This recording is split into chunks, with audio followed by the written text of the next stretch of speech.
La crise soudaine a contraint les entreprises à imposer à leurs collaborateurs de télétravailler en urgence depuis leur domicile. Imposer le télétravail est particulièrement complexe à la fois pour les salariés comme pour leurs responsables, car il est normalement volontaire et co-construit à la fois sur le rythme du télétravail, les tâches à réaliser ou encore les moyens ou ressources à disposition des télétravailleurs pour qu'ils puissent travailler dans de bonnes conditions. L'impossibilité d'anticiper et de s'organiser en amont pose de très nombreuses questions et renforce les risques inhérents liés au télétravail. Tout d'abord, le télétravail implique une certaine forme d'isolement. Isolement social, isolement professionnel, largement renforcé en cette période de confinement. Le télétravail implique en effet une distance psychologique qui sépare l'individu de son cadre habituel de travail, ses collègues, son espace de travail, et qui le coupe des routines collectives et de l'informel. Pour compenser cet isolement, il est fondamental d'établir de nouvelles routines de communication professionnelle en recréant des formes de proximité informelle et des proximités virtuelles.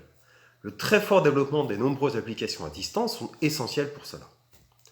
En second lieu, le télétravail implique une rupture très forte vis-à-vis des modes de management traditionnels et des modalités de contrôle du travail. Le collaborateur n'étant plus là, les formes et les outils du contrôle s'en retrouvent généralement automatisés et un peu paradoxalement renforcés. Le télétravailleur peut également intérioriser ce surcontrôle à tel point qu'il va s'auto-contrôler. Il s'auto-contrôle pour compenser ou pour justifier une absence de contrôle visuel ou physique. Cet autocontrôle est particulièrement chronophage et contre-productif car il contraint en fait le télétravailleur à passer beaucoup de temps à se justifier sur son cadre de travail. Pour compenser ce surcontrôle, il convient d'évoluer vers des modes de management par les objectifs qui seront à même de renforcer la confiance entre les parties. La troisième difficulté repose sur la difficile conciliation entre espace-temps professionnels et familiaux, renforcée là aussi par le contexte de confinement.